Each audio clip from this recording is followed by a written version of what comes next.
వివేచించాలి. మోసపుచ్చకుండా, సాతానికి ఛాన్స్ ఇవ్వకుండా జాగ్రత్త పడాలి. ఈ మనుషులతో కూర్చుంటే అవిశ్వాసపు మాటలు మాట్లాడతారు.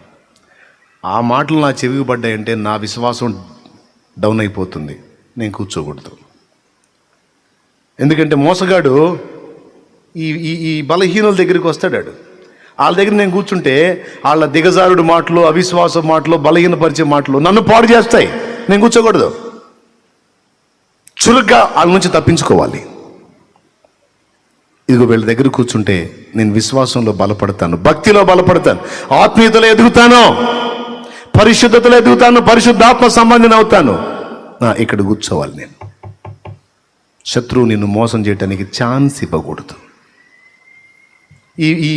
ఈ వీక్నెస్ వాళ్ళ దగ్గర పోయి కూర్చుంటే అంత నీరసం మాటలు, నిరుత్సాహ మాటలు, కృంగిపోయే మాటలు. ఎందుకు కూర్చోవాలి వాళ్ళ దగ్గర? ఈ ఓడిపోయిన మాటలు మాట్లాడి ఊరక మనల్ని కూడా దిగజారుస్తూ ఉంటారు. ఆఖరికి కుటుంబ సభ్యులైనా సరే. నాకు అసలు మహా తలకాయ నొప్పి ఈ నీరసం రోగుల దగ్గర కూర్చోవాలంటే. నేను కూర్చోను.